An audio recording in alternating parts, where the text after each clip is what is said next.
नमस्कार और स्वागत है आपका आज के इस खास विश्लेषण में। नमस्कार। आज हम एक बहुत ही अहम कानूनी मामले पर बात करने वाले हैं। अमरनाथ सहगल बनाम भारत संघ। ये केस भारत में आर्टिस्ट्स के नैतिक अधिकारों यानी मॉरल राइट्स के लिए एक मील का पत्थर माना जाता है। बिल्कुल। और हमारे पास इस केस से जुड़े जो अदालती दस्तावेज हैं, हम उनके जरिए समझने की कोशिश करेंगे कि पूरा मामला था क्या। हाँ, हमारा मकसद यही है कि ये समझें कि एक आर्टिस्ट के अधिकार, स्पेसिफिकली मॉरल राइट्स, वो कलाकृति के इकोनॉमिक ओनरशिप यानी कि आर्थिक मालिकाना हक से कैसे अलग होते हैं और क्यों इतने इम्पोर्टेंट हैं। राइट। इकोनॉमिक राइट्स तो ट्रांसफर हो सकते हैं, खरीदे बेचे जा सकते हैं, लेकिन मॉरल राइट्स का क्या? वो आर्टिस्ट से जुड़े रहते हैं। एग्जैक्टली। तो कहानी शुरू होती है एक शानदार कांस्य भित्ति चित्र, एक ब्रॉन्ज म्यूरल से, जिसे दिल्ली के विज्ञान भवन के लिए बनाया गया था। हाँ, ये बात है 1957 की, जैसा कि कोर्ट रिकॉर्ड्स के पैराग्राफ 1 में जिक्र है, जब सेंट्रल पब्लिक वर्क्स डिपार्टमेंट माने CPWD ने जाने माने स्कल्प्टर अमरनाथ सहगल साहब को कमीशन किया था। और ये कोई छोटा मोटा काम नहीं था, उन्होंने लगभग 5 साल इस पर लगाए। 5 साल। पैराग्राफ 2 बताता है कि इसका स्केल कितना बड़ा था। 140 फीट लंबा और 40 फीट ऊंचा, एक मॉन्यूमेंटल पीस ऑफ आर्ट था वो। वाओ, 140 फीट बाय 40 फीट, ये तो वाकई बहुत बड़ा है। हाँ, और ये सिर्फ एक कलाकृति नहीं थी, ये उनके लिए मतलब उनके सम्मान, उनकी रेप्यूटेशन का प्रतीक था।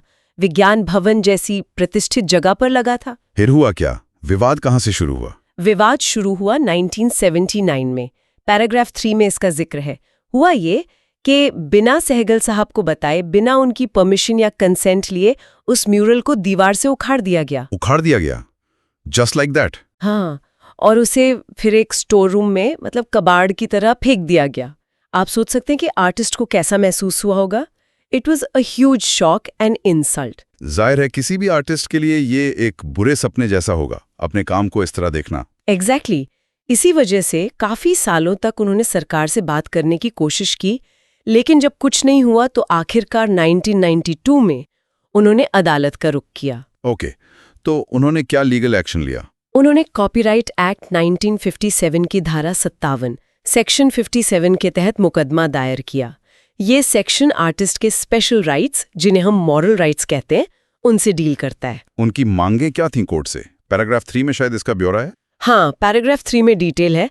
उन्होंने कोर्ट से डिक्लेरेशन मांगा कि उनके अधिकारों का उल्लंघन हुआ है, एक परमानेंट इंजंक्शन मांगा कि म्यूरल को और डैमेज ना किया जाए, डैमेजेस मांगे करीब 50 लाख रुपए for loss of reputation and honour, और सबसे जरूरी, उन्होंने म्यूरल की वापसी की मांग की।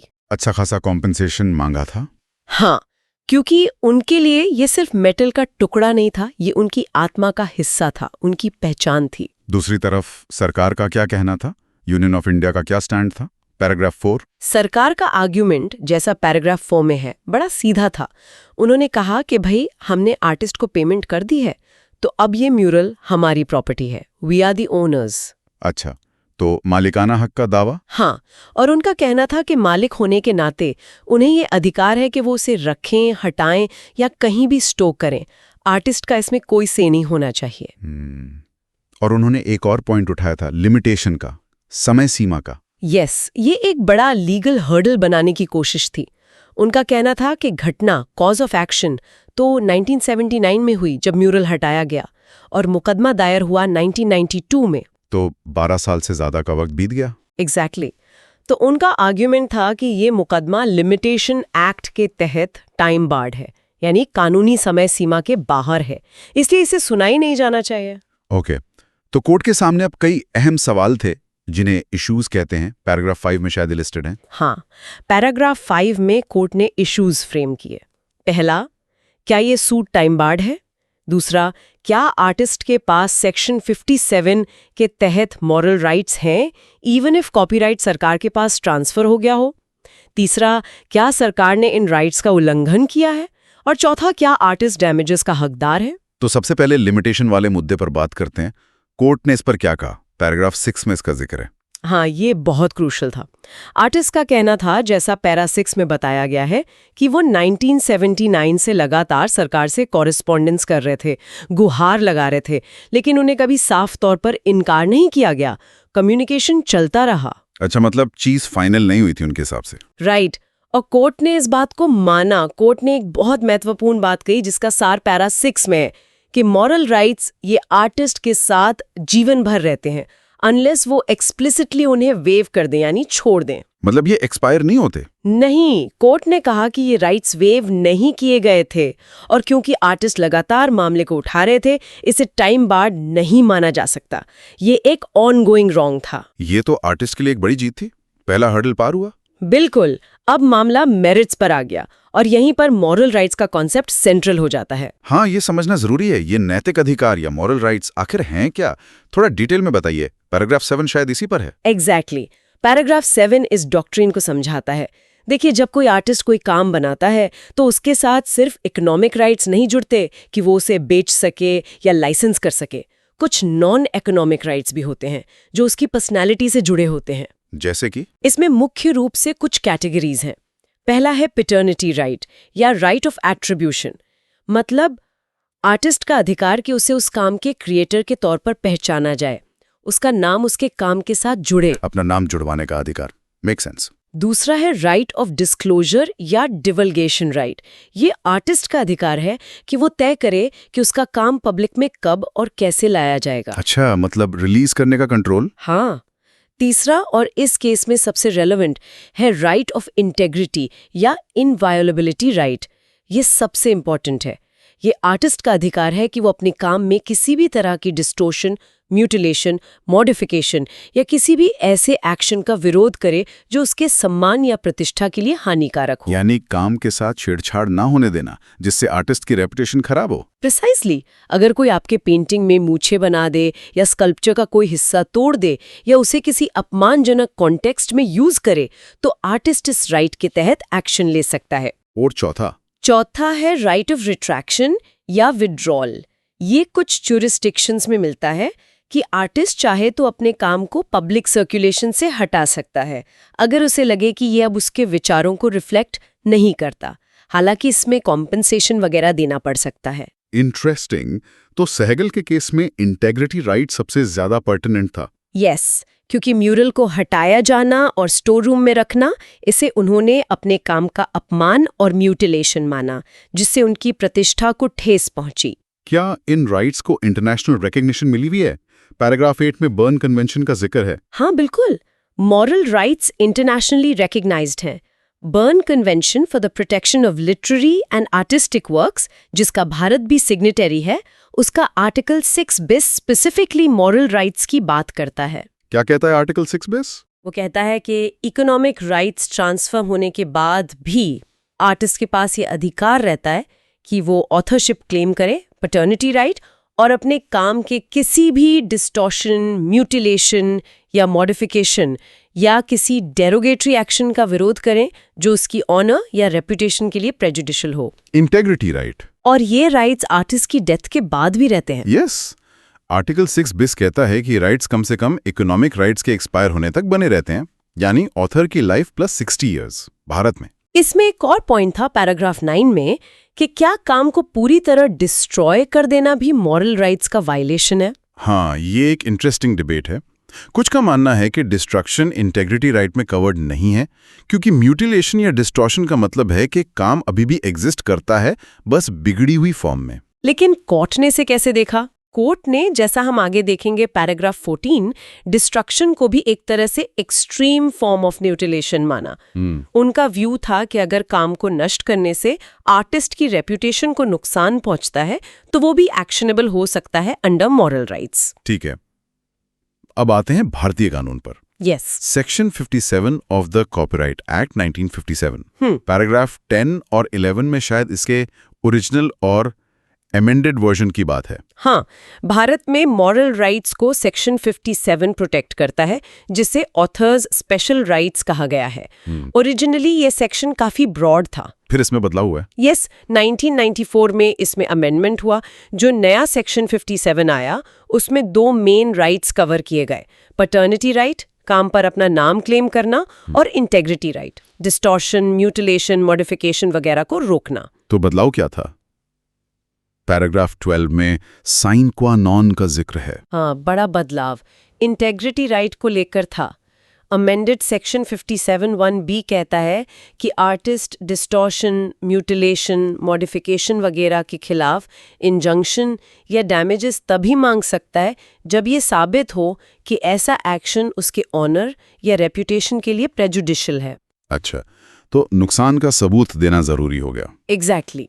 ये प्रेजुडिस टू ऑनर और रेपुटेशन वाला एलिमेंट एक तरह से साइन क्वा नॉन बन गया, यानी एक अनिवार्य शर्त इंटेग्रिटी राइट को इन्फोर्स करने के लिए। पहले वाले सेक्शन में ये शर्त इतनी एक्सप्लिसिटली नहीं थी। तो सहगल का केस तो 1992 में फाइल हुआ था, अमेंडमेंट से पहले। टेक्निकली हाँ, सूट पहले फाइल हुआ था लेकिन जजमेंट बाद में आया और कोर्ट ने अमेंडेड सेक्शन के प्रिंसिपल्स को भी कंसिडर किया। उन्होंने पाया कि सहगल के ऑनर और रेपुटेशन को वाकई ठेस पहुंची थी। ओके। कोर्ट ने इस पूरे लीगल फ्रेमवर्क को इंटरप्रेट कैसे किया? पैराग्राफ 13 में मीरा टी सुंदराराजन के पर्सपेक्टिव का रेफरेंस है। कोर्ट ने सेक्शन 57 को नैरोली इंटरप्रेट नहीं किया। उन्होंने माना कि मॉरल राइट्स सिर्फ आर्टिस्ट के पर्सनल राइट्स नहीं है, इसमें एक वाइडर डायमेंशन भी है। वाइडर डायमेंशन मतलब? हाँ, कोर्ट ने मीरा टी सुंदराराजन जैसे स्कॉलर्स के विचारों को एक्नॉलेज किया, पैराग्राफ 13, जो कहते हैं कि मॉरल राइट्स का कनेक्शन हमारी कल्चरल हेरिटेज और पब्लिक इंटरेस्ट से भी है। आर्ट सिर्फ प्राइवेट प्रॉपर्टी नहीं है, वो समाज की धरोहर भी है। ये एक बहुत अहम पॉइंट है कि कला सिर्फ कलाकार की नहीं, समाज की भी होती है। बिल्कुल। और कोर्ट का मानना था, पैराग्राफ 14, कि सेक्शन 57 को इंटरप्रेट करते समय इस कल्चरल हेरिटेज एस्पेक्ट को ध्यान में रखना चाहिए। इसीलिए उन्होंने डिस्ट्रक्शन को भी एक्सट्रीम फॉर्म ऑफ म्यूटिलेशन माना, जो एक्शनेबल है if it prejudices the artists reputation. तो कोर्ट का फाइनल वर्डिक्ट क्या था उन इश्यूज पे जो उन्होंने फ्रेम किए थे? पैराग्राफ 15। कोर्ट ने इशू 2 और 3 पर पैराग्राफ 15 कोर्ट कंटेक्स्ट पाया कि हाँ, अमरनाथ सहगल के पास सेक्शन 57 के तहत मॉरल राइट्स थे, भले ही म्यूरल का कॉपीराइट सरकार को ट्रांसफर हो गया था। इकोनॉमिक राइट्स के ट्रांसफर से मॉरल राइट्स खत्म नहीं होते। और क्या उन राइट्स का उल्लंघन हुआ था? हाँ, कोर्ट ने माना कि म्यूरल को हटाकर स्टोर रूम में रखना ये सहगल के इंटेग्रिटी राइट का वायलेशन था। ये उनके काम का अपमान था और इससे उनकी प्रतिष्ठा को ठेस पहुंची थी। कोर्ट ने ये भी कहा कि ये सिर्फ आर्टिस्ट का अपमान नहीं, बल्कि नेशन की कल्चरल हेरिटेज का भी नुकसान है। तो आर्टिस्ट के हक में फैसला आया। यस। तो फिर रिलीफ क्या दिया कोर्ट ने? मुआवजा, म्यूरल की वापसी? पैराग्राफ 17 और 18 में डिटेल्स होंगे।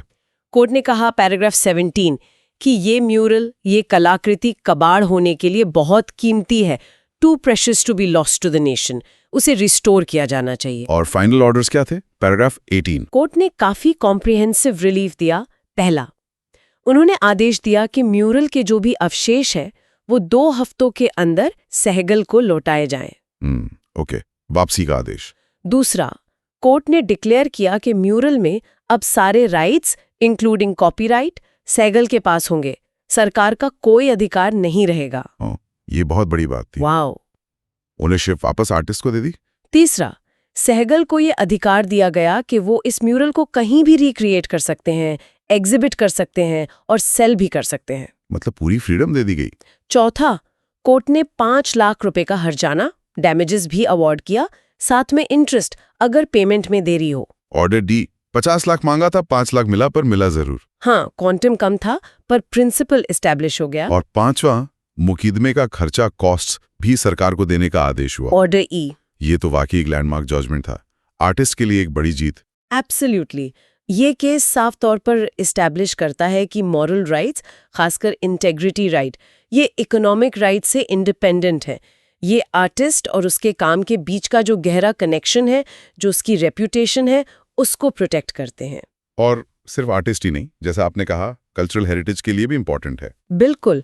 कलाकृति सिर्फ एक कमोडिटी नहीं है, वो आर्टिस्ट की आइडेंटिटी का एक्सटेंशन है और समाज के कल्चरल फैब्रिक का हिस्सा भी।